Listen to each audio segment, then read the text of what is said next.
Assalamualaikum teman-teman, kembali lagi di Podtren, podcast pesantren di mana kita bisa sharing, caring, tanpa rarungsing, dan tentunya inspiring.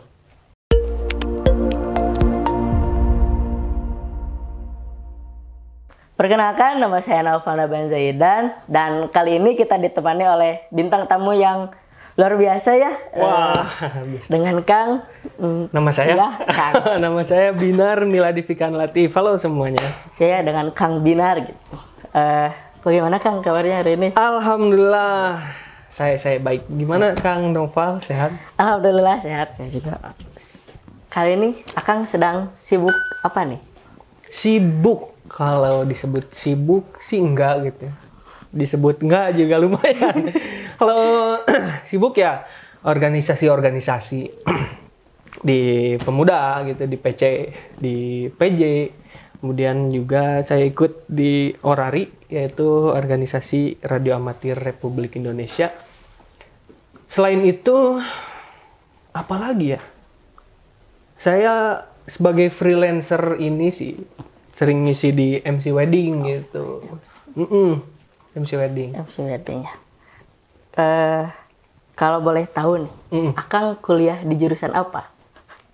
Sebenarnya kuliah sangat jauh sekali dari dunia per-MC-an. Saya kuliah di jurusan manajemen di UIN Sunan Gunung Jati Bandung gitu. Jadi jauh lah ya. Jauh maksudnya. MC sama manajemen ya kurang sih. Akang juga alumni pesantren Persatuan Islam 31 Banjaran juga ya? Betul. Saya sekolah di Mualimin 31 Banjaran. Juga dulu sanawiyah saya di sini juga di pesantren ini yang saya cintai, pesantren hijau. Pesantren hijau ya. Akan tadi Akang nge-mention tentang MC ya, MC Wedding. Yang dimana MC Wedding itu perlu skill public speaking ya. Dan kebetulan kali ini kita akan membahas tentang public speaking. Nah, jadi pertanyaan saya, menurut Akang, public speaking itu apa? Oh, jadi sekarang kita ngebahas public speaking nih. Iya, ngebahas public speaking kan. Pembahasan cukup berat ya, karena saya juga belum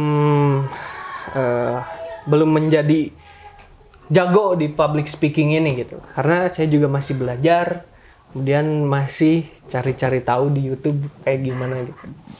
Berbicara tentang public speaking ini secara sederhana, bahwa public speaking itu adalah skill kita berbicara di depan orang gitu.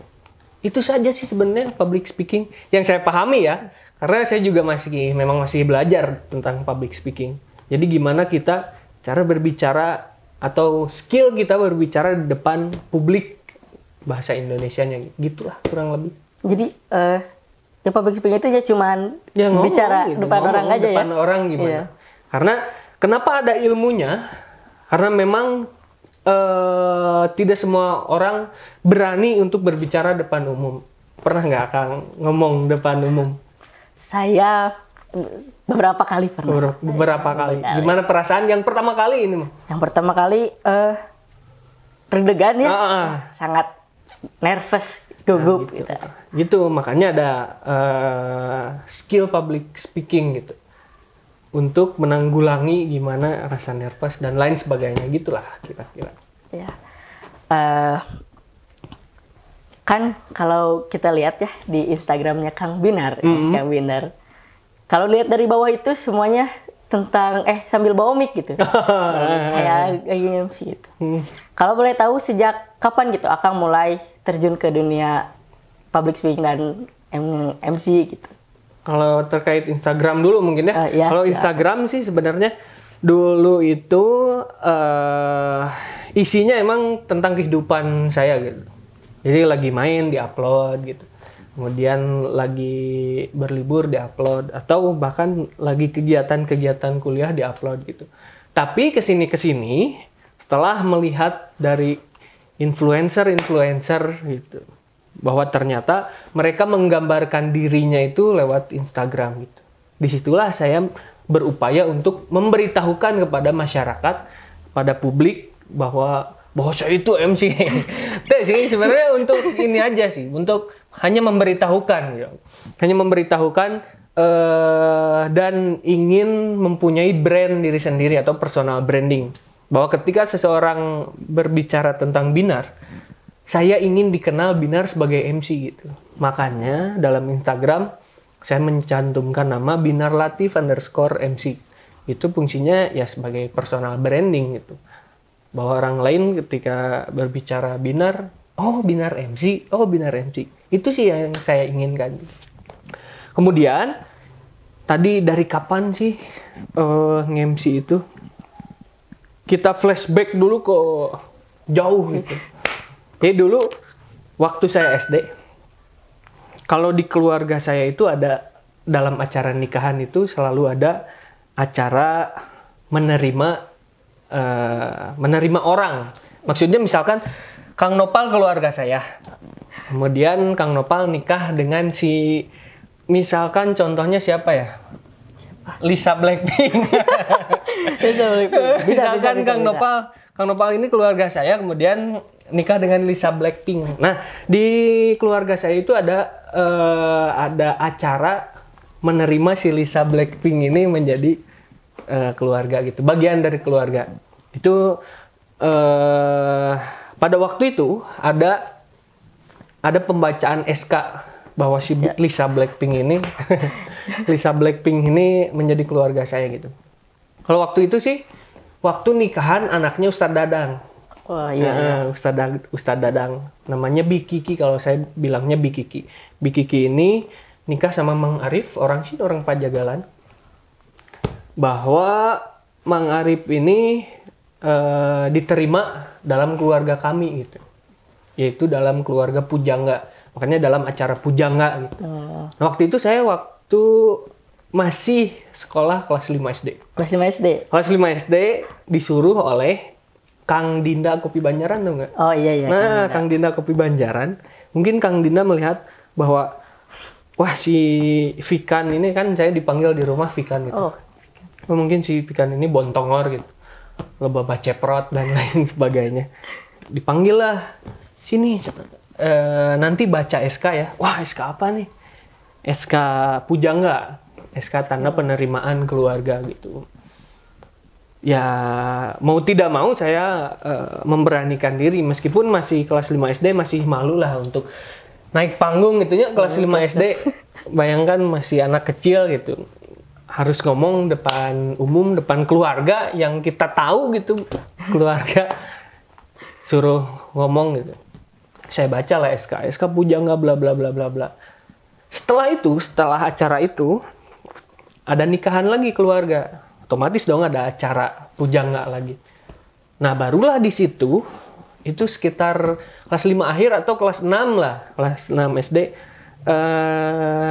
Sekarang karena waktu nikahan waktu itu sudah baca SK, sekarang jadi MC. Kata Mang Dinda. Jadi MC. Waduh, kumaha jadi cara MC gitu. Karena saya nggak tahu lah, apalagi masih kecil gitu. Gimana caranya jadi MC? Saya nanya lah, tugasnya gimana? Ya tugasnya tinggal nyebutin rundown acara, kemudian manggil orang, kemudian yang ngikutin apa aja yang ada di rundown. Gitu. Saya mengiyahkan saja, nyoba. Gitu. Oh ternyata jadi MC itu gini. Oh bisalah jadi MC gitu. Kemudian dari situ rutin setiap ada nikahan keluarga, saya ditunjuk menjadi MC di acara Pujangga itu. Gitu. Jadi setiap nikahan, acara Pujangga, panggil saya gitu. Disuruh jadi MC. Setelah itu sih beranjak ke sanawiyah. Dulu ada acara Ahot, tahu nggak? Oh Ahot ya. Masih ada nggak sih Ahot? Ahot terakhir itu sebelum pandemi. Oh iya. Sebelum pandemi. Iya. Nah dulu itu ada acara Ahot dan dulu saya dengan Kang Fawaz. Kang Fawaz itu mantan ketua RG di angkatan saya ya. Di angkatan saya. Dia itu dari dulu dari sanawiyah kita sering menonton acara stand up comedy. Oh, stand up. Nonton dulu itu zamannya masih zaman G. Pamungkas, Kemal Pahlevi, kemudian Ernest Prakasa, Raditya Dika, siapa? Ya, Raditya Dika. Raditya Dika, Panji Pragiwaksono dan lain sebagainya. Saya dan Pak Waz itu sangat menyenangi si stand up komedi itu. Sampai akhirnya ada film Comic 8 gitu ya. Ya, saya nonton sama Pak Waz ke sana ke Bandung gitu. Nonton karena rasa ingin tahu gimana sih sebenarnya stand up komedi. Saya kira film itu film tentang stand up komedi yang ngomong gitu. Iya. Padahal itu film action dan lain sebagainya gitu. Nah, dari sana juga kita ngulik lagi stand up komedi itu seperti apa. Sempet sih open mic itu yang ngomong gitu. Iya. Bercanda di depan orang. Garing. Itu bisa. Gak bisa ngebodor gitu, gak bisa ngelucu di depan orang. Dari situ udah open mic gitu, kemudian diundang di acara gitu. Kita open mic, kita diundang, kita berbicara depan umum gitu. Dari situ di acara Ahot, Ustadz Danis manggil, Ustadz Danis kakaknya Mang Dinda gitu. Jadi yang menjerumuskan saya sebenarnya adik kakak itu. Adik kakak itu dari Ustadz Dinda atau Mang Dinda Kopi Banjaran ke Ustadz Danis gitu. Ustadz Danis memang dari dulu Ustadz Danis sebagai MC di acara Ahad itu. Di acara ibtidaiyahnya ataupun sanawiyahnya ataupun di acara imtihan gitu. Nah, mungkin di sana juga Mang Danis karena masih keluarga juga sudah melihat kiprah saya yang MC di acara keluarga, mungkin ya saya ditunjuk lah jadi MC di acara Ahot itu. Ahot sekitar tahun 2013-an lah. 2013 waktu itu saya sekitar kelas 2 sanawiyah. Disuruh lah, mau ya jadi MC. Jadi nawarinnya bukan kamu jadi MC ya, bukan gitu, tapi mau ya jadi MC. Jawab kan bingung. Ya udah mau aja gitu. Tapi Ustadz kalau sendiri kayak pusing gitu, nggak bisa kalau sendiri. Ya sok tuh mau sama siapa? Di situ saya ngajak si Pak Waz ini, Kang Pak Waz ini, si mantan ketua RG ini. Iya. Saya mau sama Pak Waz lah, kata saya. Sama Pak Waz, biar ada partner ngobrol. Nyobalah. Pengalaman pertama untuk nge-MC di acara itu adalah dengan Fawaz gitu, di acara Ahot. Itu memang belajar dulu sih sebenarnya. Belajar dulu, cari tahu gimana sih caranya jadi MC gitu. Cari tahu. Ternyata setelah acara itu banyak komentar dari asatid bahwa wah keren acara Ahot kali ini, acara malam Paturai Tineng ataupun acara malam kreasi seni jadi apa? Meriah. Gitu. Jadi meriah gitu. Wah mantap, coba yang digali. Kan di situ jadi nambah percaya diri gitu. Jadi saya nguli, kemudian acara sanawiyah, acara beranjak ke mualimin, acara mualimin dan lain sebagainya. Kemudian di Ahot 2019 saya ditunjuk lagi jadi MC. Yang Ahot terakhir itu yang terakhir pandemi, di awal pandemi. Ya. Itu Ahot terakhir yang dilaksanakan oleh PC. Iya. Gitu. Itu juga ditunjuk lagi. Coba cina jadi MC, cari partner lah. Saya ngontak Pak Waz. Si Pak Waz lagi karena partner MC nggak ada gitu. Karena memang MC-nya emang di daerah perkuliahan, di kampus. Ngontak Pak Waz nggak bisa. Akhirnya ngontak Akang Farsya. Akang Farsya. Awalnya sih memang kalau nggak ada pun katanya sendiri aja. Wah sendiri agak berat ya acara, apalagi acara PC yang sangat gede gitu. Ngehadirin orang tua, ngehadirin para sesepuh di PC Banjaran. Kalau sendiri kayaknya nggak bakalan sanggup. Saya ngajak Akang Farsya. Kang ayo MC di acara Ahot gitu. Wah ayo bla bla bla ngobrol. Ngobrolin dulu dress code-nya mau apa nih? Gampang lah dress code mah nanti aja. Bla bla. Beres acara hot, ada komentar dari PC, wah terima kasih katanya. Acaranya jadi meriah. Yang asalnya acara hot itu hanya ya acara gerak jalan dan lain sebagainya. Gitu. Tapi saya sama Akang mencoba gimmick-gimmick lah gitu ya. Bagaimana menghidupkan suasana.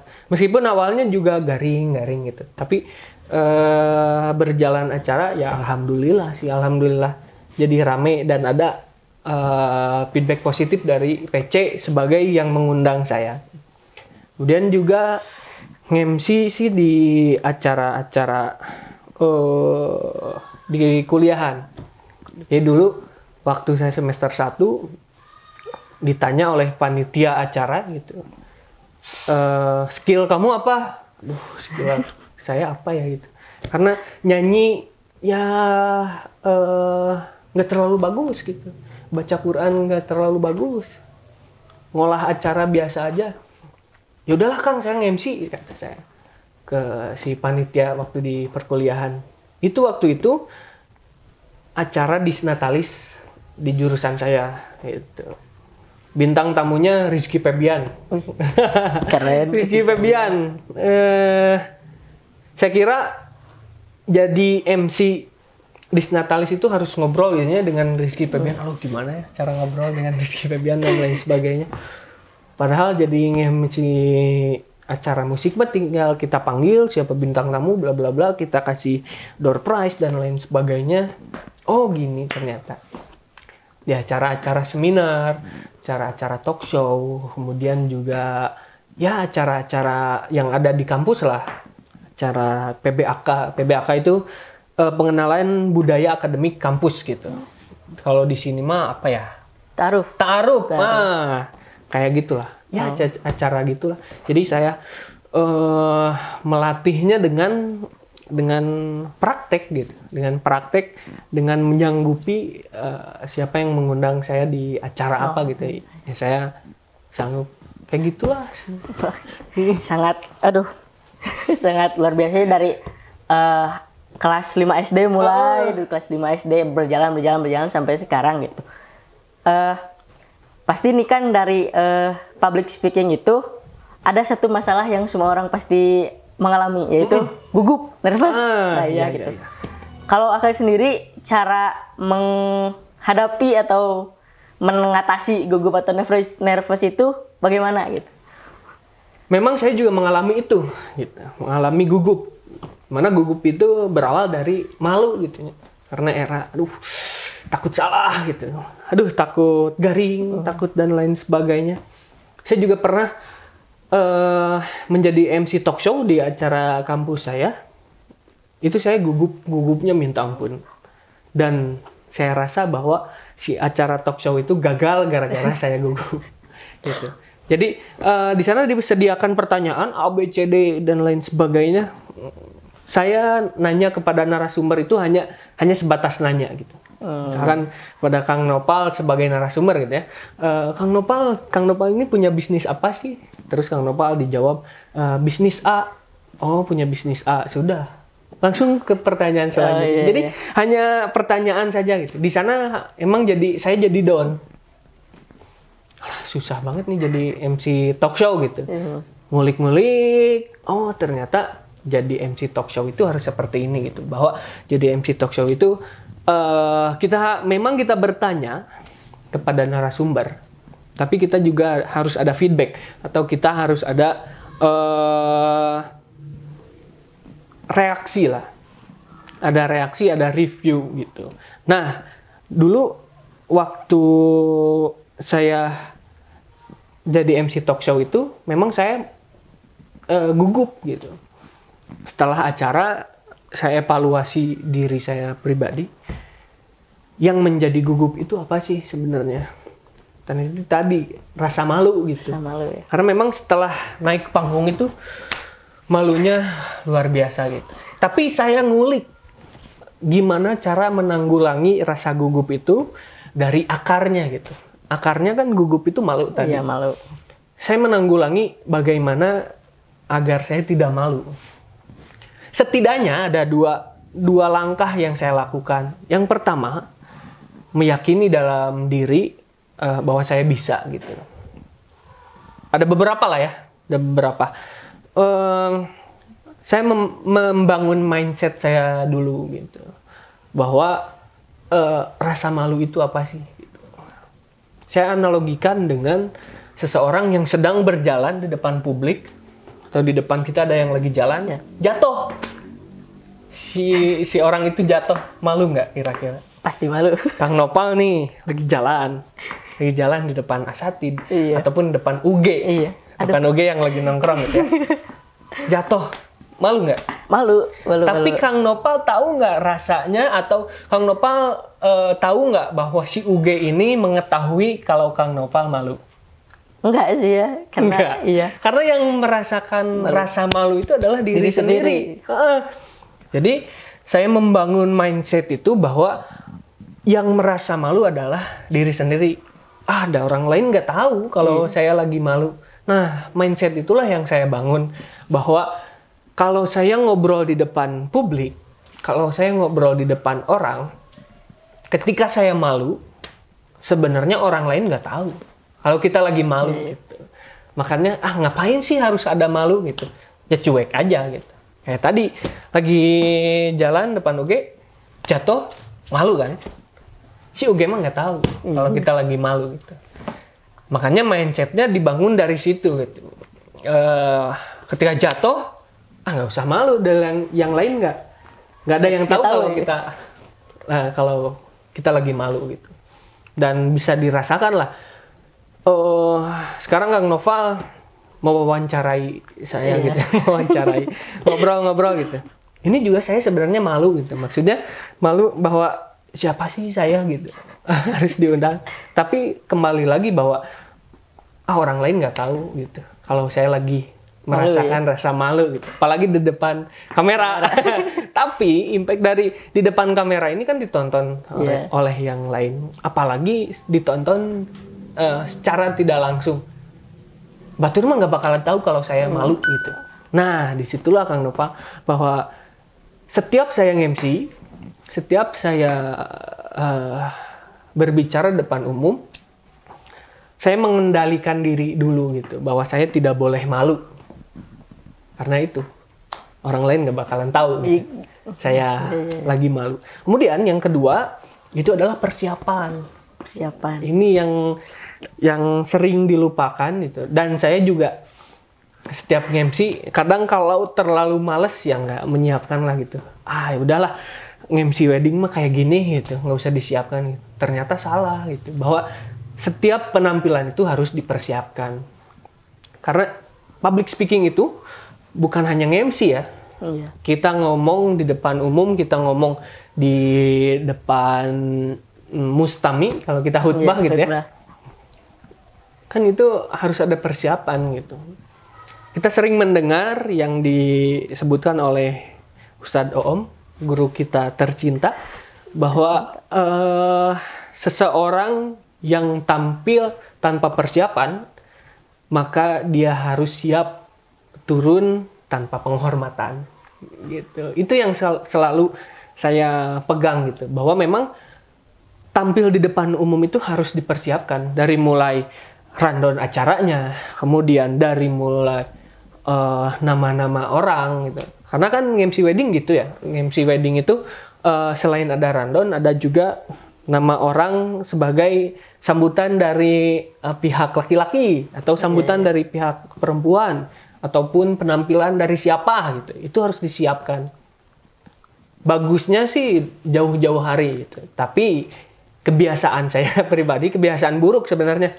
Biasanya udah diniatkan seminggu sebelum bikin rundown, bikin persiapan tapi selalu dilakukan H-1 gitu. Di malam harinya ngedadak ya. Suka ngedadak gitu. Itu yang kurang baik lah sebenarnya. Karena nge-MC itu memang butuh persiapan untuk nge-MC ya. Dan untuk dakwah atau berkhutbah di depan orang itu memang harus dipersiapkan. Makanya kita harus spend atau mempersiapkan waktu untuk berlatih gitu. Jadi kuncinya tadi yang pertama kita harus bisa dulu menghilangkan Rasa malu ya. rasa malu gitu dalam tanda petik ya, rasa malu agar kita tidak gugup. Kemudian kita harus mempersiapkan segala rupanya gitu. Karena rasa gugup itu muncul ketika memang kita tidak siap gitu. Berbeda dengan kita sudah siap di depan umum. Bisa dibayangkan ketika Kang Nopal berkhutbah gitu. Khutbah dakwah RG lah ya, halakoh. Dikasih materi ABCD. Kang Nopal akan kaget ketika hari H dikasih tahu langsung Kang Nopal jadi pemateri gitu. Kan nggak ada persiapan gitu. Makanya itu yang menimbulkan gugup. Makanya ketika memang sudah ada jadwal bahwa Kang Nopal disuruh jadi pemateri, disuruh jadi yang menyampaikan materi dakwah RG, dipersiapkan sebelumnya gitu. Sehingga setelah nanti tampil, Kang Nopal bisa mengeluarkan apa yang Kang Nopal siapkan gitu lah kira-kira. Jadi buat teman-teman yang masih punya ragu-ragu gitu ketika disuruh untuk menjadi pemateri atau menjadi MC dalam suatu acara, ya tadi menurut Kang Binar gitu, jadi ada dua gitu hal yang harus diingat gitu. Yang pertama mengendalikan atau menghilangkan rasa malu ya Kang ya. Terus yang kedua yang mempersiapkan sebaik mungkin gitu, jangan ngedadak lah gitu. Jadi harus disiapkan sematang mungkin gitu ya. Ya, terus kan public speaking itu bukan cuma nge-MC ya. Betul. Ceramah juga, dakwah juga. Penting nggak sih public speaking dalam perspektif Islam? Dalam perspektif Islam, aduh berat ya. Kalau menurut saya pribadi ini ya, saya nggak bakalan ngambil hadis atau ngambil Al-Quran karena bukan ranah saya dan juga ilmu saya masih minim. Tapi menurut pribadi, public speaking ini memang sangat penting, sangat diperlukan, khususnya bagi para pendakwah, umumnya bagi kita gitu. Maksudnya apa? Maksudnya yang berdakwah itu kan ngomong di depan orang gitu. Bagaimana cara dia menyampaikan pesan kepada orang gitu. Bagaimana orang agar bisa menangkap pesan yang dia sampaikan gitu. Makanya seorang pendakwah, seorang khotib itu saya rasa penting sekali menguasai public speaking. Agar apa? Agar menghindari rasa malu, ngomong di depan orang, menghindari gugup gitu. Karena tentunya orang yang mengundang pembicara itu dia sudah percaya bahwa si pembicara ini dapat memberikan pesan gitu, dapat memberikan motivasi. Makanya tadi harus dipersiapkan gitu. Dan saya rasa memang sangat perlu sih untuk apalagi di zaman sekarang gitu. Segala sesuatu kita harus bisa memberikan pesan, menyampaikan pesan kepada orang gitu. Jadi public speaking itu tidak hanya berkhutbah, tidak hanya nge-MC, tapi kita bersosialisasi, melaksanakan kehidupan sosial dengan orang, itu kita harus punya skill public speaking gitu.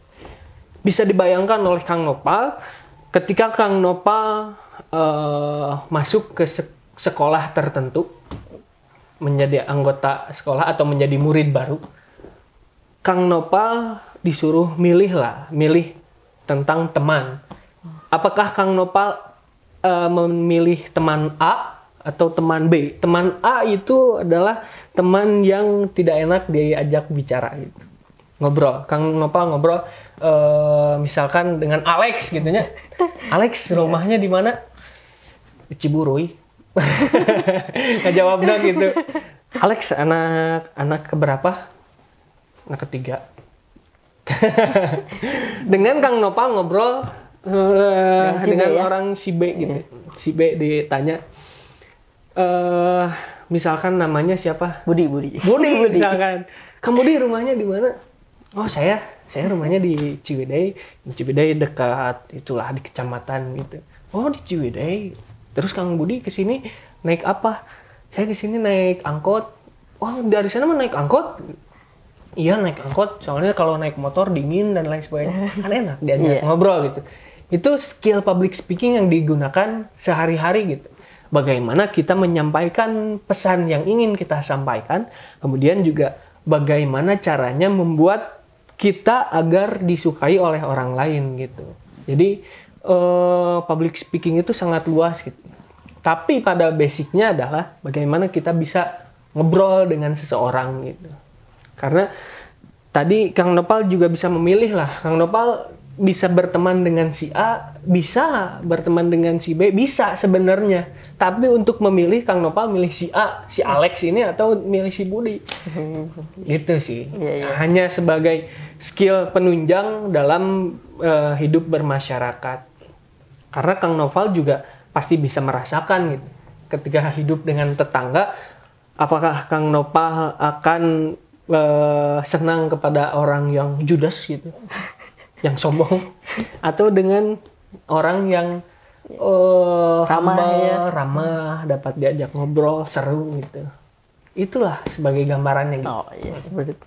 Jadi sangat penting ya kayaknya dalam perspektif Islam gitu, karena ketika kita berdakwah juga harus bisa diterima dengan baik ya oleh si yang kita dakwahi gitu. Betul, karena dalam dakwah kan kita harus menyampaikan pesan gitu. Jangan sampai si mustami itu menerima pesannya lain. Maksud si pendakwah itu A, diterimanya B gitu. Kan itu bahaya gitu.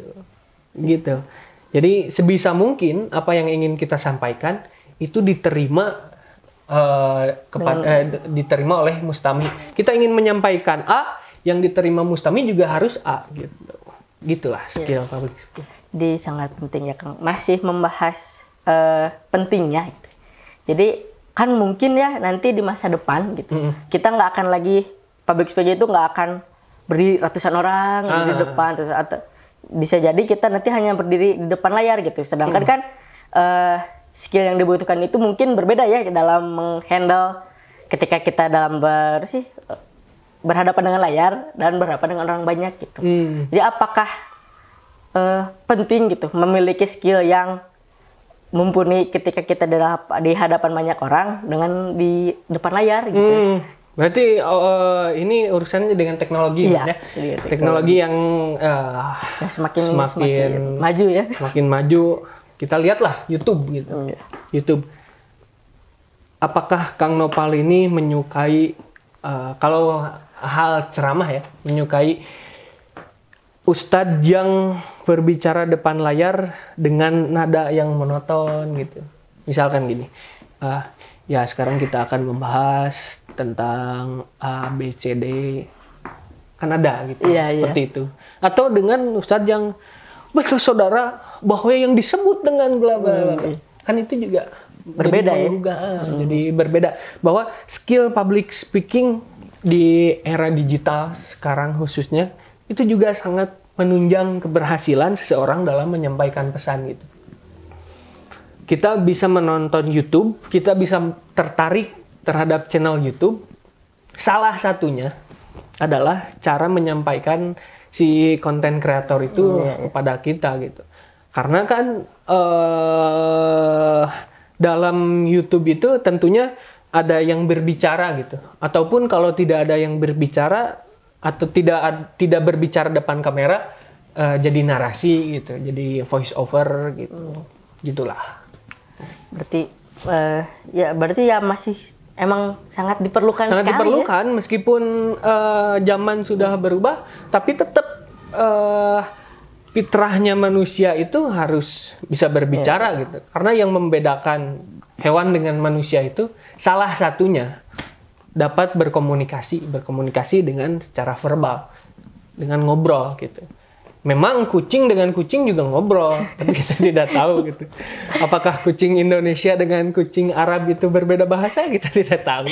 Tapi kalau manusia itu bisa ngobrol gitu dengan bahasa Orang Indonesia bisa ngobrol dengan orang Arab ketika memang keduanya menggunakan bahasa yang sama-sama dimengerti oleh keduanya, dengan bahasa Arab misalkan, dengan bahasa Inggris misalkan. Tapi tetap dengan ngobrol itu perlu skill public speaking gitu sih. Kita lanjut ya Kang ya. Kan tadi sudah membahas pentingnya public speaking dalam dakwah, dalam dunia digital.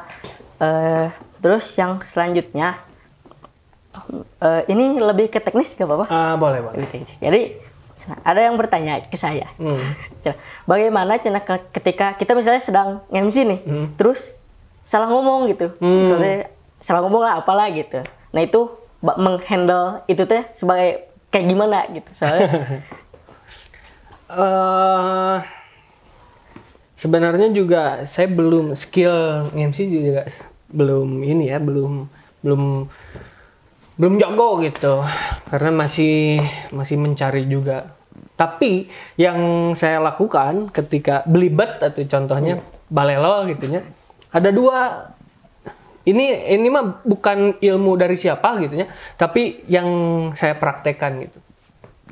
Saya biasanya ketika belibet atau balelo itu yang pertama adalah mengabaikan lanjut aja gitu ngomong.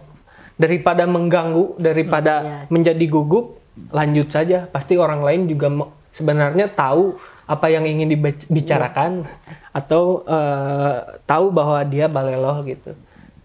Yang kedua, kita memperbaiki gitu. Misalkan kita balelo ngomong mobil, misalkan sedang membahas mobil, dipersilahkan kepada pemilik mobil, mohon maaf, mau gitu boleh gitu, dipersilahkan kepada pemilik mobil dengan nomor polisi bla bla bla bla bla gitu. Jadi kalau yang saya lakukan sih gitu, antara mau diperbaiki atau lewat saja gitu. Sekiranya diperbaiki tidak akan mengganggu rasa percaya diri, ya perbaiki gitu.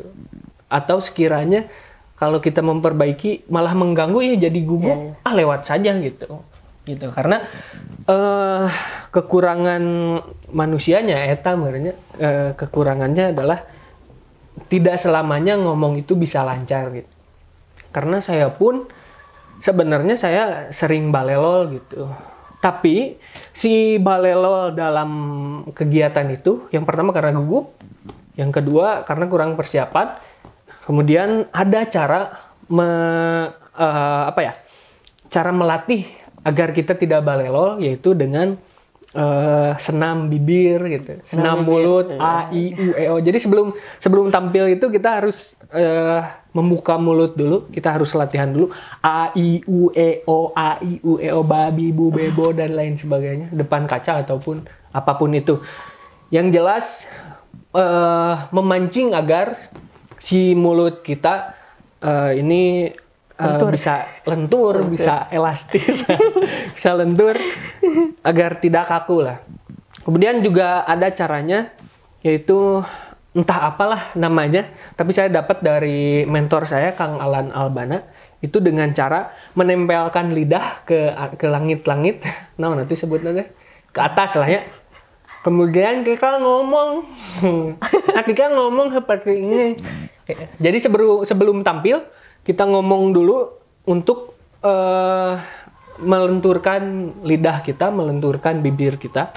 Kita ngomong seperti ini dengan lidah di atas, kemudian apapun kita bicarakan.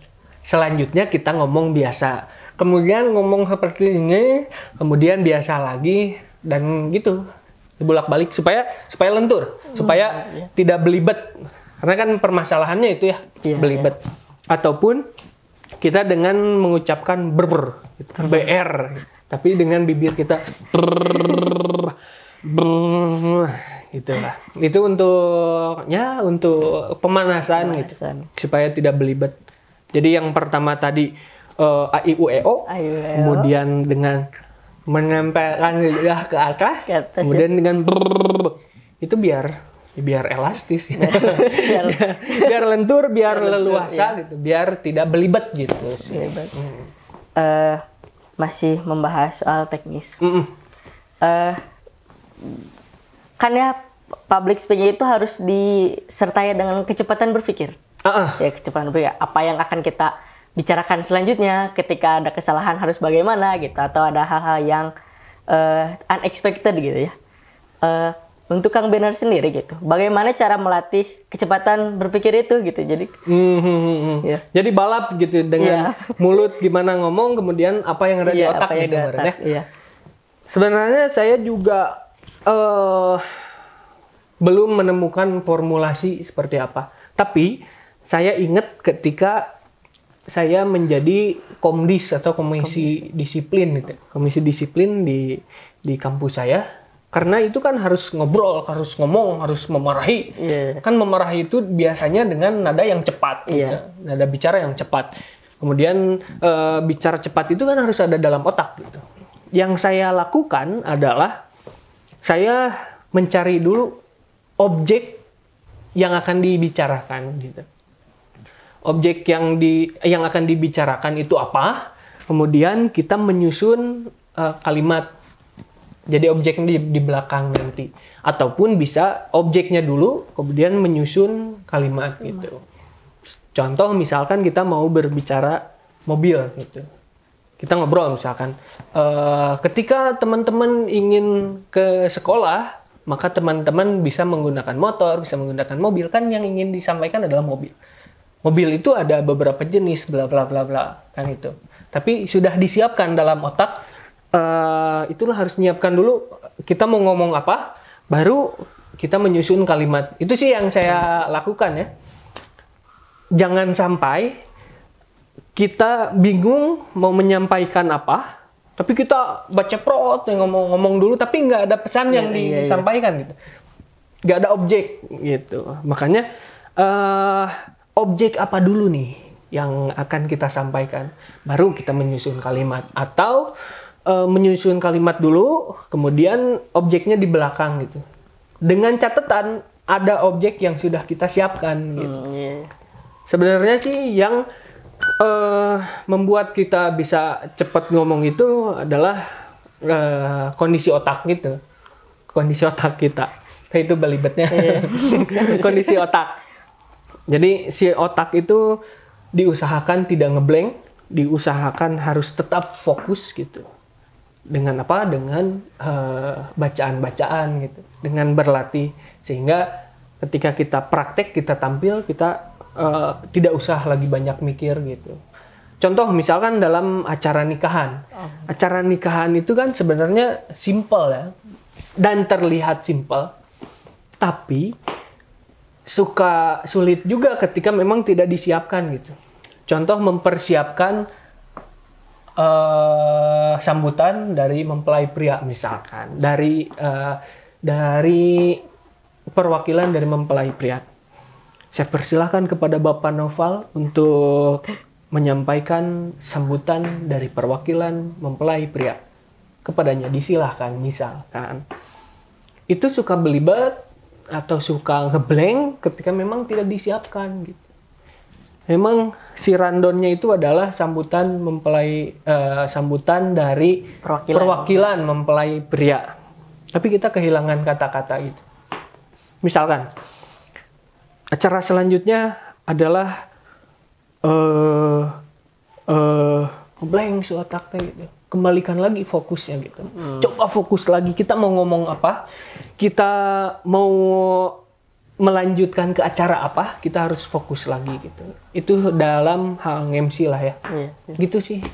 Jadi sekali lagi ya, persiapan itu sangat penting. Sangat penting sekali. Itu adalah kunci. Karena yang tadi saya bilang, yang sering diucapkan oleh Ustadz Om gitu, bahwa ketika seseorang naik panggung tanpa persiapan, maka dia harus siap turun panggung tanpa penghormatan. Tanpa penghormatan gitu. Apa ya, untuk tips and trick gitu dalam kita public speaking, mau itu dakwah, mau itu nge-MC atau mau bawa acara dan sebagainya, itu ada nggak sih tips and triknya gitu biar lancar atau biar enjoy gitu, kayak gitu? Kalau tips and trick sih hanya pengalaman saja menurutnya, karena tadi lah saya masih belajar juga, tapi ini yang saya rasakan gitu. Bahwa menjadi public speaker itu yang pertama kita harus yakin bahwa kita bisa gitu. Kemudian dari rasa yakin itu kan kita menghilangkan rasa malu gitu dengan mindset bahwa orang lain tidak akan tahu kalau kita malu. Yang pertama adalah yakin bahwa kita bisa gitu. Orang lain saja bisa, masa kita nggak bisa? Gitu. Dan kita harus berani memulai gitu, memulai bahwa kemampuan kita itu bisa diasah gitu. Kita harus mau memulai, kita harus mau berlatih. Itu yang pertama. Yang kedua adalah latihan. Sebenarnya sudah dibahas juga ya. Tapi kembali bahwa latihan ini atau persiapan ini adalah hal yang sangat penting gitu. Hal menjadi pacul ketika kita ingin mencanggul gitu. Canggul ketika ingin memacul. Pacul kita mau berkebun, orang rek ngebon, orang tuh mau pacul gitu. Nah, itu adalah alat kita, alat tempur kita. Bahwa kita harus mempersiapkan sebaik mungkin, sesiap mungkin, karena penampilan yang terbaik adalah dia yang mempersiapkan gitu. Itu tadi yang pertama yakin, yang kedua persiapan, yang ketiga fokus. Karena rasa fokus itu ketika sudah di atas panggung karena tadi malu, kemudian tadi gugup, itu bisa membuyarkan rasa fokus kita. Tinggal kita kembalikan lagi. Orang bisa gitu. Kita harus fokus lagi. Kita kembali lagi ke tracknya gitu. Karena fokus itu kan ada jalurnya gitu.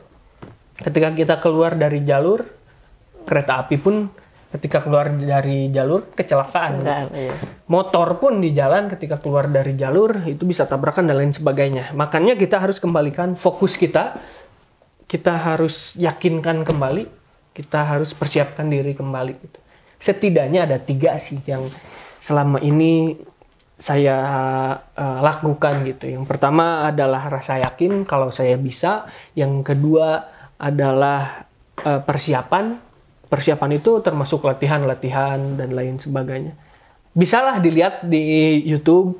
Ada, kalau saya pribadi itu melihat YouTube-nya Alan Albana. Hai Kang Alan, terima kasih Kang Alan. Ya karena saya ngelihat YouTube Kang Alan sih sampai saat ini bagaimana cara kita berbicara, bagaimana cara kita mengatur intonasi, mengatur kecepatan. Kemudian kalau Kang Alan ini ice breaking gitu. Bagaimana mencairkan suasana gitu. Nah, kemudian tadi yang ketiga adalah kembali fokusnya. Kembali fokus bahwa semakin kita pede, maka semakin kita tetap fokus gitu. Tetapi semakin kita tidak pede, maka fokus itu akan buyar gitu. Gitu ya. Jadi ada 3 ya tips and trick dari Kang Binar gitu untuk yang masih gugup atau ya. Yang pertama itu yakin, yang kedua persiapan yang matang, dan yang ketiga itu fokus gitu. Oh iya, itu kan hanya contoh saja ya, hanya 3, setidaknya ada 3. Sebenarnya banyak sekali gitu. Tapi kita sering dengar bahwa ada orang yang ngomong kalau kita ngomong di depan orang-orang, anggap kita ngomong depan monyet gitu. Atau anggap ngomong kita depan pepohonan biar tidak malu. Sebenarnya itu kurang tepat sih. Kalau menurut saya itu kurang tepat. Karena apa? Yang kita tuh ngomong depan orang loh. Jangan dianggap itu monyet. Jangan dianggap itu adalah pepohonan. Tapi saya sendiri sering menganggap bahwa kita ngobrol di depan idola kita. Kang Nopal punya idola nggak? Punya. Siapa? Contohnya siapa ya? Siapa kira-kira? Idola saya misalnya Ustadz Om misalkan. Iya, Ustadz Om. Misalkan idolanya Ustadz Om. Kang Nopal, apakah Kang Nopal akan mempersiapkan ketika ingin ngobrol depan Ustadz Om? Atau Kang Nopal hanya biasa. Leha-leha ngobrol dengan Ustadz Om. Kan mau gitu. Iya. Jadi Tips yang selanjutnya di luar tiga ini, bahwa ketika kita ngobrol atau ngomong di depan orang banyak, itu bayangkan bahwa kita ngomong di depan idola kita. Karena ngomong di depan idola itu pasti kita persiapkan gitu. Jadi sebisa mungkin ketika ngomong di depan orang itu, jangan kita anggap mereka monyet, jangan anggaplah pepohonan gitu. Itu bisa ada lemah gitu. Tapi anggaplah bahwa mereka itu adalah idola kita. Karena tadi Kang Noval pasti mempersiapkan diri ketika ingin ngobrol di depan idola gitu. Ingin terlihat terbaik lah gitu. Ingin terlihat juga ya. Ingin berkesan. Karena kan ketika idola mengingat kita kan, Masya Allah nih pasti bahagia ya. Pasti bahagia. Senang. Coba bayangkan misalkan Ustadz Abdul Somad gitu ya. Idola Kang Nopal. Kang Nopal ngobrol di depan Ustadz Abdul Somad. Kemudian dalam khutbahnya Ustadz Abdul Somad ini nge-mention Kang Nopal. Saya teringat murid saya atau teman saya Noval, kumaha eta rasana, bangga ya, bangga gitu. Jadi sebisa mungkin kita bisa berkesan bagi orang yang sedang berada di depan kita gitu. Mau itu satu orang, mau itu orang banyak gitu.